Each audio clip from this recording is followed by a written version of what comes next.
नमस्कार दोस्तों, study with introvert में आपका स्वागत है। मैं इंट्रोवर्ट आज एक बार फिर एक नए टॉपिक के साथ उपस्थित हुआ हूँ। उम्मीद करते हैं आपको वीडियो बहुत अच्छा लगा होगा। पहले भी वीडियो बने हैं, उनमें ढेर सारा प्यार मिला है आपको। ठीक है, तो वीडियो अगर अच्छा लगे तो वीडियो को लाइक करें, चैनल को सब्सक्राइब करें और अपने दोस्तों के साथ शेयर करें। हम हर रोज़ एक नया वीडियो लेके आते हैं नए टॉपिक के साथ, तो उम्मीद करते हैं आप लोगों को बहुत अच्छा लगेगा। और हमारे चैनल का टैगलाइन है शांत मन और बड़ी सफलता। ठीक है, साइलेंट माइंड्स और पावरफुल रिजल्ट्स। ठीक है, तो वीडियो में आगे बढ़ते हैं। वीडियो का आज टॉपिक है पौधों में जनन का विस्तृत अध्ययन, यानी रिप्रोडक्शन इन प्लांट्स। ठीक है, इसके बारे में हम समझेंगे कि कैसे पौधे रिप्रोडक्शन यानी जनन होता है उनमें। ठीक है, और कैसे बीज से अंकुरण होता है, अंकुरण से पौधा बनता है, पौधे से फिर फूल आते हैं, फिर फल आता है, फिर उसके बाद में बीज आता है, फिर वही प्रोसेस है ना। तो इसके बारे में हम डिटेल में अध्ययन करेंगे। वीडियो को हमारे साथ अंत तक देखें। तो वीडियो में आगे बढ़ते हैं। तो आज का शुरू करते हैं पौधों में जनन। तो जनन जो है, पौधों में जनन यानी रिप्रोडक्शन क्या होता है। रिप्रोडक्शन जीवों की एक महत्वपूर्ण जैविक प्रक्रिया है जिसके माध्यम से वे अपनी संतति उत्पन्न करते हैं। पौधों में जनन दो प्रकार से होता है, एक होता है अलैंगिक, दूसरा होता है लैंगिक। तो इन दोनों विधियों का अध्ययन पौधों की प्रजातियों के विकास, विविधता और अनुकूलन को समझने के लिए बहुत ही महत्वपूर्ण है। ठीक है, पौधों में जनन दो प्रकार से होता है, लैंगिक और अलैंगिक। इससे हम पौधों की विविधता, प्रजातियां और उनके विकास को समझने में हमें सहायता मिलती है। ठीक है, सबसे पहले अलैंगिक जनन यानी असेक्सुअल रिप्रोडक्शन। असेक्सुअल रिप्रोडक्शन में इस प्रकार के जनन में केवल एक मूल पौधा शामिल होता है और इससे उत्पन्न संतति आनुवंशिक रूप से समान होती है। इसमें निम्नलिखित विधियां आती हैं। इसमें विधियां जो है कौन कौन सी आती हैं उनके बारे में भी हम समझेंगे। अलैंगिक सेक्सुअल में क्या होता है कि एक ही पौधा होता है। ठीक है, और इससे जो प्रजातियां होती हैं वो लगभग समान ही होती हैं। ठीक है, सबसे पहले अलैंगिक में जो निम्नलिखित टाइप्स हैं उसमें जो है सबसे पहले आता है वेजिटेटिव प्रोपेगेशन यानी कायिक प्रवर्धन। तो कायिक प्रवर्धन में इसमें पौधों के किसी भी कायिक अंग यानी जड़, तना, पत्ती, जो कायिक अंग होते हैं, जो कार्य करते हैं, उनको कहते हैं कायिक अंग। ठीक है, तो ये जड़, तना, पत्ती से एक नया पौधा उत्पन्न होता है। यह विधि पौधों में बहुत तेज गति से वंश वृद्धि करती है। क्या करती है कि बहुत तेज़ी से पौधा जो है वो ग्रोथ करता है और नया पौधा उग जाता है। कैसे? पत्ती से, तने से और जड़ से।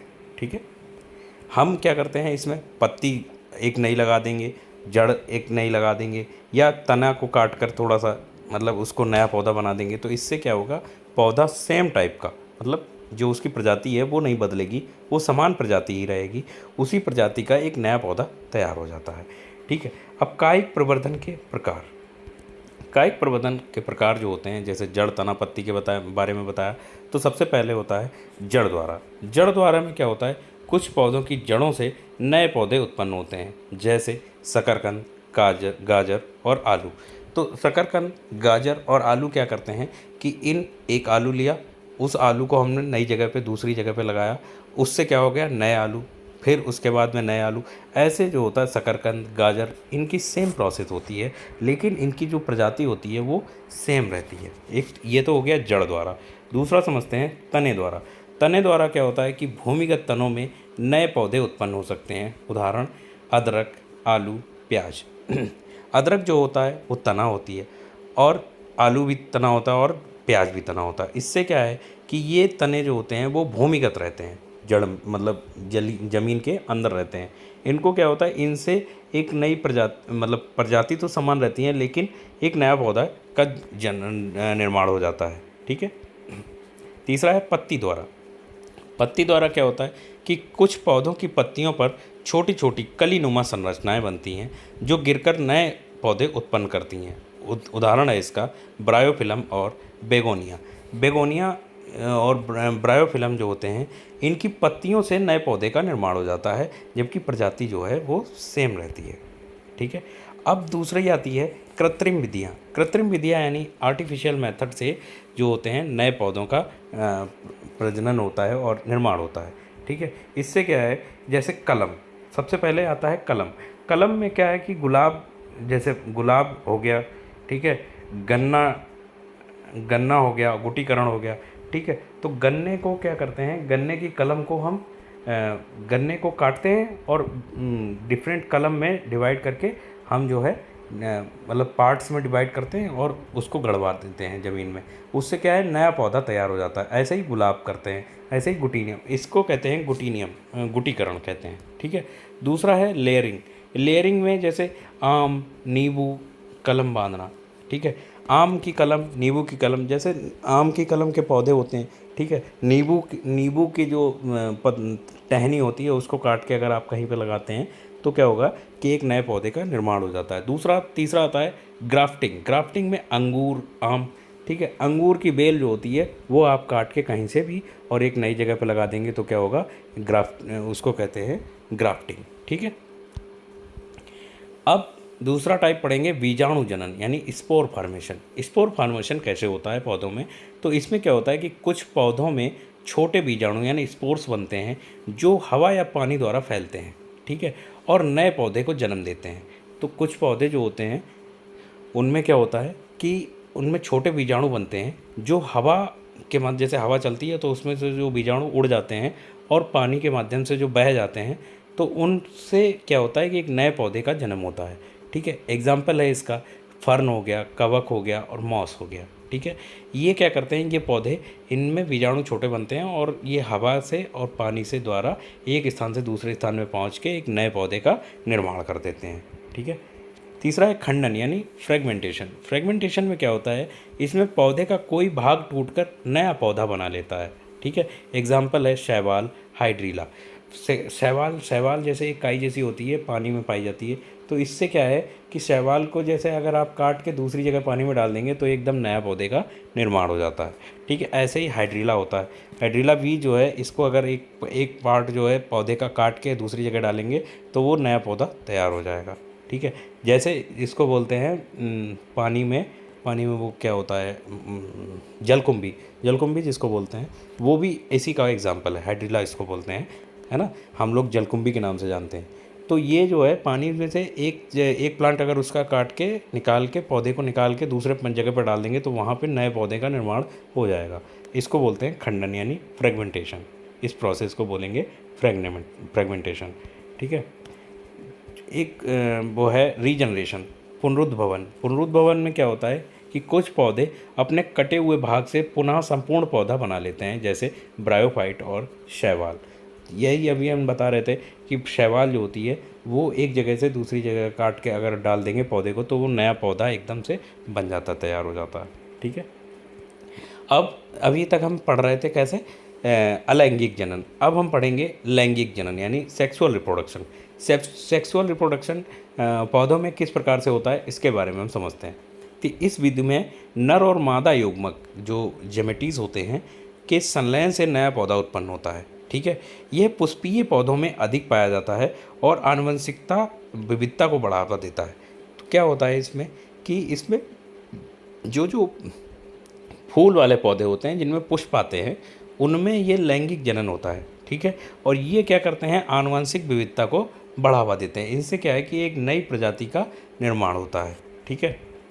अब पुष्प की संरचना, इसमें आता है सबसे पहले पुष्प की संरचना यानी स्ट्रक्चर ऑफ फ्लावर। तो सबसे पहले पौधों का जनन अंग होता है पुष्प। ठीक है। पौधों का जो जनन अंग होता है वो होता है फूल। इसमें निम्नलिखित भाग होते हैं। पौधे के पुष्प में कौन कौन से भाग होते हैं उनके बारे में समझते हैं। सबसे पहले उसमें होता है दलपुंज। दलपुंज जो होती है ये बाहरी हरित अंग होता है जो कलिक यानी बड की रक्षा करता है। जो अंदर जो कली होती है, ठीक है, कोई भी आप फूल खोलेंगे तो उसमें होता है सबसे पहले पंखुड़ियाँ होती हैं।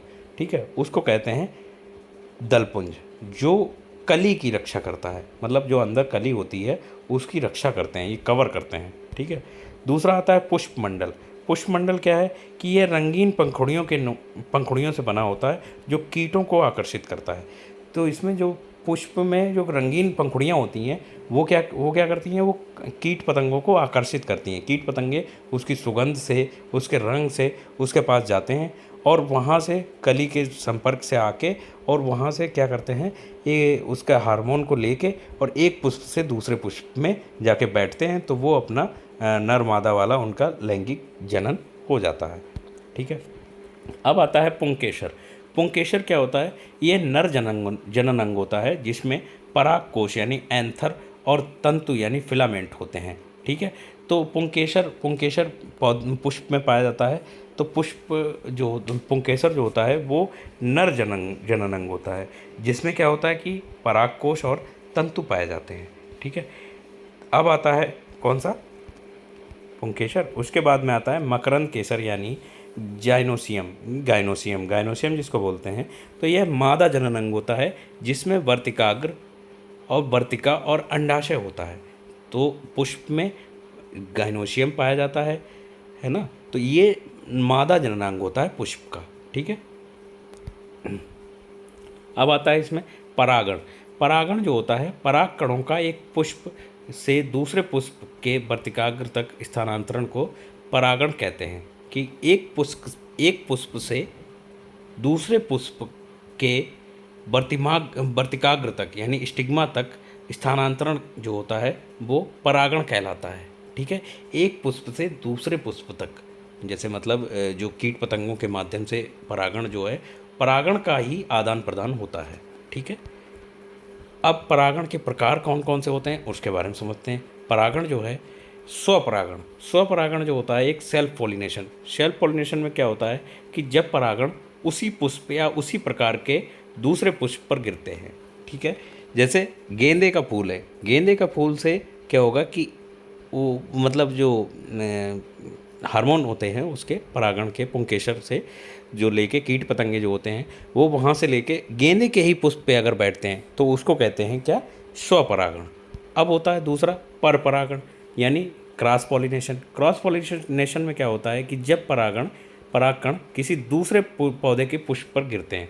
मतलब गेंदे के पुष्प वाला जो पुंकेसर वाला से परागकण जो होते हैं वो गुलाब के पुष्प पे अगर गिर गए तो उसको कहते हैं परपरागण। ठीक है, परपरागण।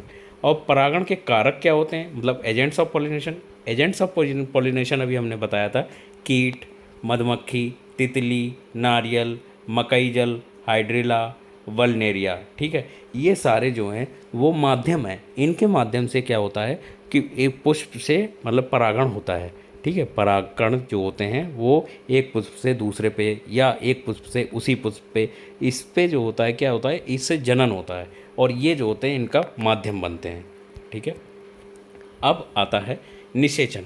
मतलब जब जनन वाले परागण हो जाता है उसके बाद में नेक्स्ट प्रक्रिया होती है वो होती है निषेचन की यानी फर्टिलाइजेशन की। कि जब नर युग्मक जो परागकण होते हैं मादा युग्मक यानी अंडाणु आपस में मिलते हैं तो निषेचन होता है। इसके बाद अंडाणु जो होता है वो भ्रूण में बदल जाता है। ठीक है। निषेचन के बाद में जो अंडाणु होते हैं वो भ्रूण में बदल जाते हैं और इससे जो होता है नए पुष्प का निर्माण होता है यानी फल का निर्माण होता है। ठीक है। अब निषेचन के बाद में प्रक्रिया आती है बीज और फल का निर्माण। तो निषेचन के बाद अंडाणु जो होते हैं वो बीज में बदल जाते हैं, अंडाशय जो है वो फल में बदल जाता है और बीज के अंकुरण से नया पौधा उत्पन्न होता है। तो क्या होता है, अंडाशय जो होता है वो फल में बदल जाता है और अंडाणु होते हैं वो बीज में बदल जाते हैं। ठीक है। अब बीज अंकुरण होता है फिर उसके बाद में। तो सीड जर्मिनेशन कैसे होता है कि बीज अंकुरण वह प्रक्रिया होती है जिसमें बीज से एक नया पौधा उत्पन्न होता है, उसको कहते हैं बीज अंकुरण या सीड जर्मिनेशन। ठीक है।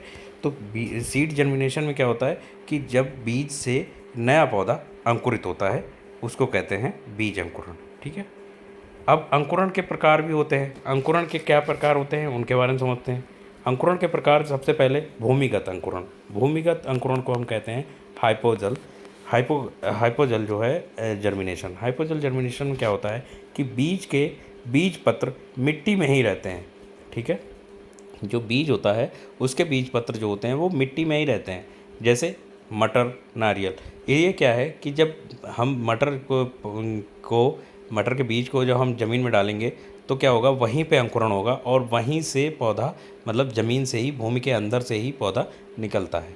ठीक है, उसको कहते हैं भूमिगत। ठीक है, दूसरा है भूमि ऊपरी परागण, अनुकरण, जिसको कहते हैं भूमि ऊपरी अंकुरण। तो एपिकल जर्मिनेशन जो होता है, एपिकल जर्मिनेशन कैसे होता है कि बीज के बीज पत्र मिट्टी के ऊपर आ जाते हैं। ठीक है, तो बीज जब अंकुरित होता है तो क्या होगा कि मिट्टी के ऊपर अंकुरण होगा। ठीक है, बीज पत्र जो होते हैं, जैसे उसका जब बीज फटता है तो मिट्टी के ऊपर आके फटता है। ठीक है, जैसे बीन्स हो गए, कपास हो गया। बीन्स कौन से, जैसे क्या नाम, रौसा हो गया, है ना, और रौसा हो गया, और भी बीन्स होंगी, बीन जो होती हैं वो, और कपास का पौधा, कपास जो होता है वो ज़मीन के ऊपर आके ही अंकुरित होता है। ठीक है, ये इसको कहते हैं भूमि ऊपरी अंकुरण। अब अंकुरण के लिए आवश्यक कारक, अंकुरण के लिए भी आवश्यक जो कारक होते हैं उनके बारे में समझते हैं। कौन से कारक होते हैं, जैसे जल हो गया। जैसे जल क्या करता है, जल जो है कोशिकाओं को सक्रिय करता है। दूसरा है ऑक्सीजन, ऑक्सीजन क्या करता है, ऊर्जा उत्पादन के लिए आवश्यक होता है। ठीक है, तीसरा है तापमान, तापमान जो होता है, उपयुक्त तापमान अंकुरण के लिए आवश्यक होता है। जैसे अगर सर्दी वाला पौधा है वो गर्मियों में अंकुरित नहीं होगा। ठीक है, इसके लिए सर्दी मतलब कम टेम्परेचर ही चाहिए, है ना। तभी तो जो पौधे होते हैं, जो जैसे पहाड़ी वाले पौधे हैं जो कम टेम्परेचर में होते हैं, वो आपको जो है मरुस्थलीय क्षेत्र या मतलब पहाड़, वैसे जो मरुस्थलीय क्षेत्र होते हैं उनमें पहाड़ी वाले पौधे नहीं उगते, और जो मरुस्थलीय वाले पौधे होते हैं वो पहाड़ी वाले क्षेत्रों में नहीं होते हैं। तो टेम्परेचर जो है वो एक महत्वपूर्ण भूमिका निभाता है पौधे के अंकुरण के लिए। ठीक है, जल क्या करता है, कोशिकाओं को सक्रिय करता है, और ऑक्सीजन जो है ऊर्जा उत्पादन के लिए आवश्यक होता है। ठीक है, ये तो हो गए अंकुरण के लिए आवश्यक कारक। अब है पौधों में जनन का महत्व। पौधों में जनन का महत्व क्या है कि अलैंगिक जनन तीव्र वृद्धि करता है। अलैंगिक जनन जो होता है, जो मतलब जिसमें बीज के माध्यम से अंकुरण नहीं होता है, वो मतलब जो पुष्प के माध्यम से जनन नहीं होता है, वो कहलाता है अलैंगिक। इसमें क्या है, वृद्धि जो होती है पौधे की वो तीव्र होती है और खेती में उपयोगी होता है। ठीक है, लैंगिक जनन आनुवंशिक विविधता को बढ़ाता है, जिससे पौधे अधिक अनुकूलनशील होते हैं और बीज अंकुरण के द्वारा पौधे की नई पीढ़ी उत्पन्न होती है। जैसे पौधे की जो नई पीढ़ी होती है, नई मतलब हाइब्रिडाइजेशन जो किया जाता है वो बीज अंकुरण से ही किया जाता है। ठीक है, लैंगिक जनन और अलैंगिक जनन, अलैंगिक जनन में हाइब्रिडाइजेशन नहीं हो पाता है, लेकिन लैंगिक जनन में हाइब्रिडाइजेशन हो जाता है। ठीक है, तो पौधों में जनन का यही महत्व है। इसमें क्या है कि नई प्रजातियों का निर्माण होता है।